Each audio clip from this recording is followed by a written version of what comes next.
All right, so I want to look at investing and something called a Roth IRA. Okay, so this is basically just a way that you can invest your money for your future. Generally speaking, for retirement. And I know that for you guys, retirement is a very long time away, and some of you might not even have like a steady job that you're holding yet. You certainly don't have what you'd call your real job. But I do want to talk about this a little bit because I think that what happens a lot of times in life is that people think, oh, I'm going to wait until I've got my real job before I start investing. And then you get your real job, and shortly after that, you maybe find the person that you want to settle down with. And weddings are expensive. So then you're like, okay, well, I'm not going to start saving for retirement just yet. Let me get the wedding out of the way first, and then I'll start saving. And then maybe you get a bouncing baby bundle of joy, and that's even more expensive. So then you're like, well, let me hold off on saving for retirement for a little bit longer. And it just seems to be one of those things that gets pushed off a lot. So I want to talk about what investing potentially can look like, and give you kind of some encouragement that obviously I'm going to encourage you to start saving now. But I want to kind of show you why I'm saying that and give you kind of like a realistic way that you can invest money. I remember when I was in high school, I had a teacher who told me the same thing, like, you should be saving for your retirement now. And that was all he said. And I was like, well, I don't know how to do that. Like, what do I need to know about this? So that's what I want to look at here. So we're going to first start by talking about something called the rule of 72. Okay. And this has to do with compound interest. Okay, so when you were in Algebra 2, you talked about compound interest and you had a formula and there was like that A PERT equation, you talked about E and all that stuff. Okay, so that is how compounding interest works, but this is just kind of a little shortcut thing. So first of all, before we deal with the rule of 72, what is compound interest? Okay, compound interest is the idea that you put money into a bank account, okay, and that as you earn interest over time, you keep earning interest on your interest. Okay, so as a really simple example, you start with $100. Okay, so say again, this is just to give us easy numbers. Say we have 10% interest. A simple interest rate, how that would work is that you'd say, okay, well, 10% of $100 is $10. So after a year, I'd have $110. And then after the next year, I'd have $120. And after the next year, I'd have $130 because you're only ever making 10% of what you put in. Okay, so this is what simple interest does. What compound interest does is it says, okay, if I'm starting out with $100, right, at 10% interest, at the end of the first year, I'd still have $110. Okay, but what compound interest does is it says, well, now that this year is over, I want to get 10% interest. I don't want 10% on this $100 anymore. I want 10% on this $110. I have more money now. You should be giving me more interest. So what compound interest does is it says, well, 10% of your new balance is $11. So instead of having $120 next year, you're going to have $121. Okay. And then for the next year, again, I'm not going to get the $10, the 10% of what I put in. I'm going to have 10% of all the money that I have. So I'm actually going to gain $12.10. So that's going to knock me up to 133.10. Okay. So you can see that as time goes on, you are going to be making more money here than you would here. It's not a ton more. We're at about $3 more. But I mean, if this was instead of $100, it was $1,000, that would make more of a difference, or $10,000, that would make more of a difference. Okay, so this is the idea of compound interest, that even though you didn't put the money in, even though this extra $10 is not something you actually added to the account, it's interest, you still get interest on it. Okay, so that's what compound interest is, and it's very, very powerful over time. So what the rule of 72 does is it is a way of estimating, figuring out approximately how long it takes for your money to double. Okay, so the rule of 72 is a way that you can say, okay, if I start with a $100 investment, about how many years is it going to take before I have $200? Okay, or if I start with $5,000, about how many years will it take before I'm up to $10,000? Okay, and the way that it works is that you divide the number 72 by the interest rate of whatever your investment is, if it's a compounding interest situation, and it'll tell you about how many years it takes for that money to double. Okay, so let's take a look at this rule of 72 in action. Okay, so we're going to start with a 3% interest, and let's say we start with a $5,000 deposit into an account. I know what you're thinking. I couldn't put $5,000 into an account. That's okay. We're just starting with a number. Okay, so what the rule of 72 says is it says if you take 72 and you divide it by your interest rate. So I'm going to do 72 divided by my interest rate of 3. That's 24. So what the rule of 72 says is that it takes about 24 years before your money will double. So if I start with $5,000 in 24 years, I'm going to have $10,000. Okay? And then in another 24 years, so that'll put me 48 years into my investment, then it'll double again. So now I'll be up to $20,000. Okay? That's what the rule of 72 says. All right. Well, what happens if I now raise my interest rate and instead of getting 3%, I'm going to get 6%. All right. We'll start with the same amount, $5,000. Okay. And using my rule of 72, 72 divided by 6 is 12. So what this tells me is that it's going to take about 12 years for my money to double. It might be like 11 and a half. It might be like 12.3, but it's about 12. Okay. It's good enough for a rough estimate. Okay. So what that means is that every 12 years, my money doubles. So after 12 years, I'm going to have $10,000. Okay. After another 12 years, so that's 24 years into my investment, my money's going to double again. And now I'm up to $20,000. Okay. After another 12 years, so that's 36 years into my investment, my money's going to double again. I'm going to be up to $40,000. Okay. And then after another 12 years, that'll put me at year 48. My money's going to double again, and I'm going to be up to $80,000. Okay, so that's a pretty big difference, right? This increase of 3% here results in 4 times as much money, which is kind of crazy, right? All right, well, let's look if we had a 12% interest rate. So starting with the same $5,000. All right, using my rule of 72, 72 divided by 12 is 6. So that means that it takes approximately 6 years for my money to double. So after 6 years, I'm going to be up to $10,000. Another 6 years, so that's 12 years into my investment, I'll double again to $20,000. Another 6 years in, so that's 18%. My money's going to double again. That's going to put me at about $40,000. Okay, another 6 years in, that's going to put me at 24. So that's going to double up to $80,000. Another 6 years in, I'm at $160,000. Another 6 years, I'm at $320,000. Okay, another 6 years, that'll put me at 42 years into my investment. That's going to put me at $640,000. And then if I double that again, that's going to put me at $1,280,000. Look at the difference. Right? That percentage rate makes a big, big difference. Okay. So if you take a look at this, right, the idea is that if you could find a 12% interest rate, you could take an easy $5,000 and over time get that up to $1 million, which is a lot of money. And if you don't know, most people who are talking about retirement, most retirement experts actually do recommend that you have about $1 million saved up for retirement. Okay, that's not like a crazy number to have written there. That's about what people tend to recommend. And if you think about it, think about like, okay, well, if you retire when you're 65 and you live to be 95, that's 30 years, right? 30 years is a long time to be living without any kind of income. And that's why they recommend these high numbers.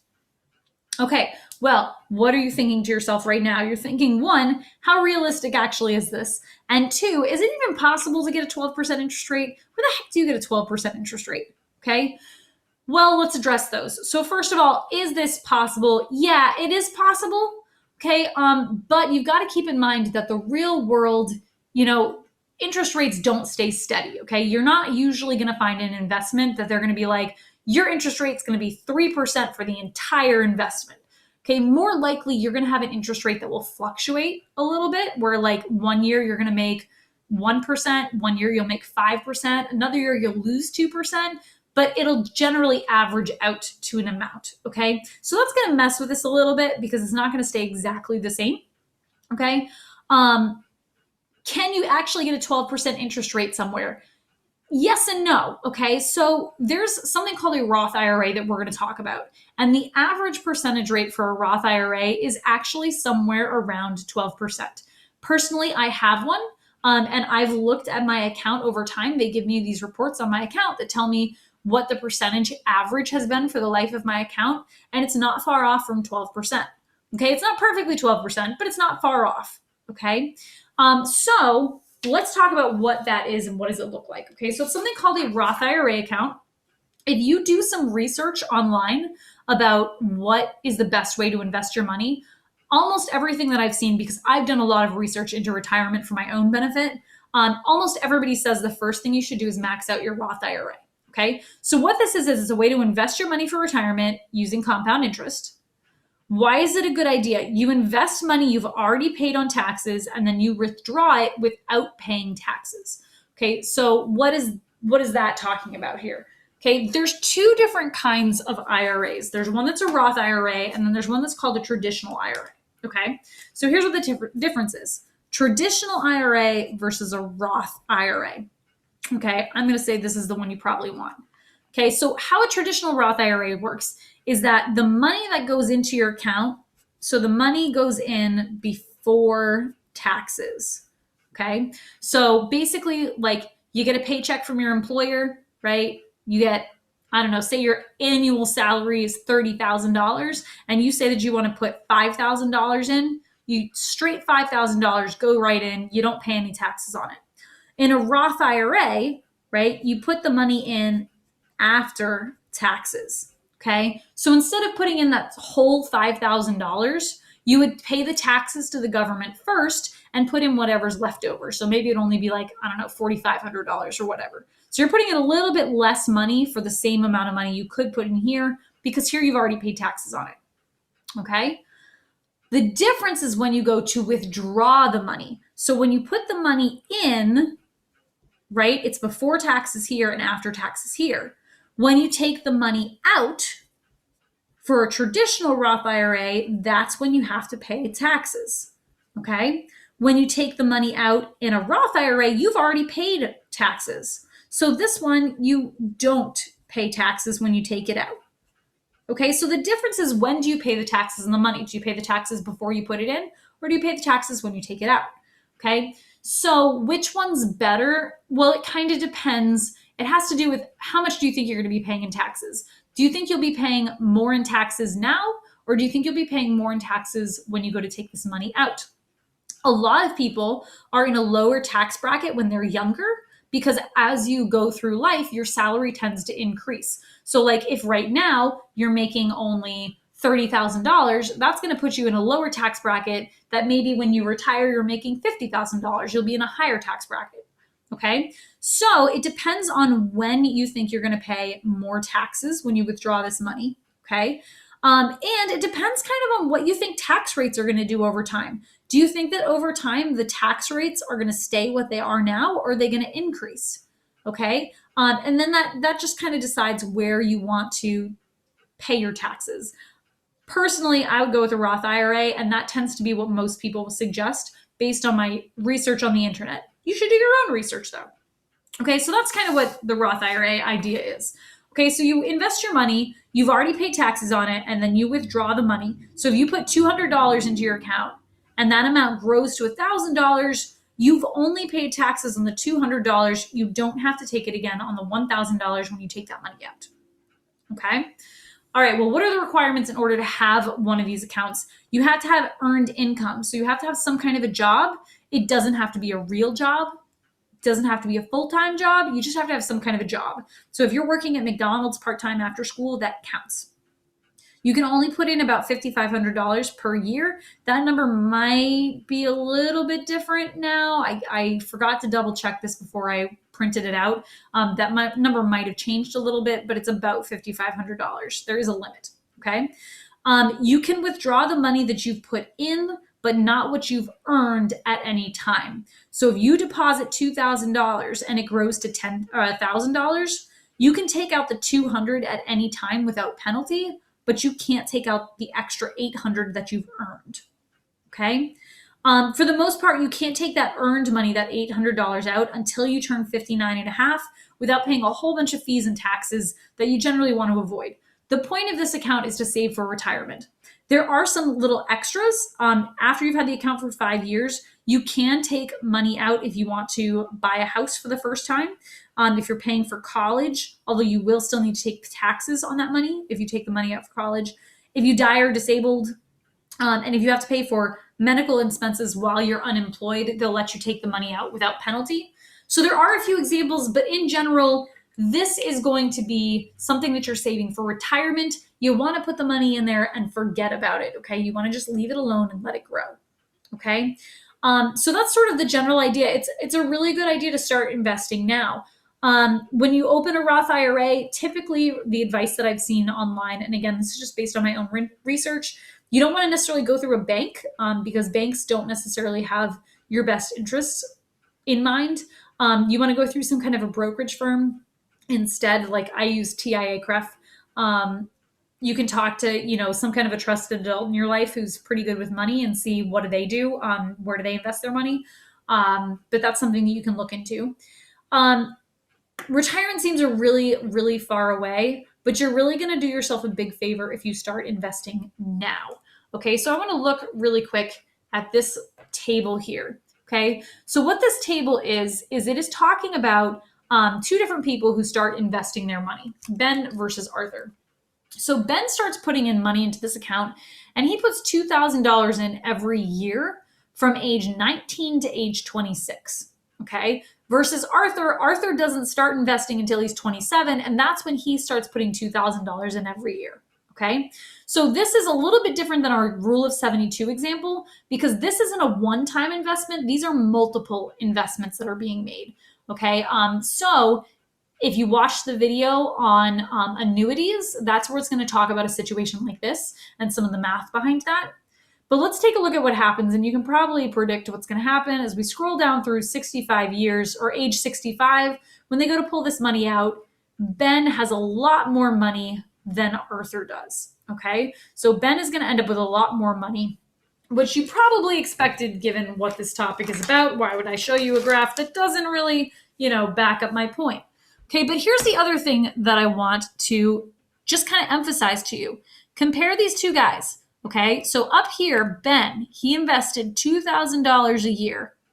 Okay, and he invested it for 1, 2, 3, 4, 5, 6, 7, 8 years. So $2,000 a year for 8 years, right? That's going to be $16,000 that Ben invested. Okay, now Arthur, he put in 2,000 years from age 27 to age 65. So from 27 to 65, that's about 38 years.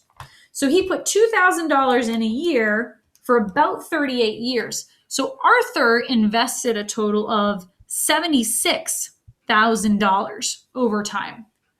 So Ben invested way less money than Arthur did. But when you come down here and look, Ben ended up with more money than Arthur did, a lot more money than Arthur did. So he put in less money, but ended up with a lot more, okay? And that is the power of time in your investments, okay? And I understand that you might not be able to be investing $2,000 a year right now. I get that. I get that that's not something that most people can do. But the earlier that you start saving, the better off you're going to be. If we had Arthur who waited until he turned 40 to start investing, this number would have been way, way, way lower. Okay, so you're going to be much better off investing anything, even if you just put in a few bucks. If you can put in $100 now and just add a little bit every year and start adding some money in, it's really going to help you in the long run. Okay, so I strongly recommend that you really look into investing. I know retirement seems like a long way off, but I would definitely try to look into some kind of investing, some kind of way that you can save your money over time to help you out in your future.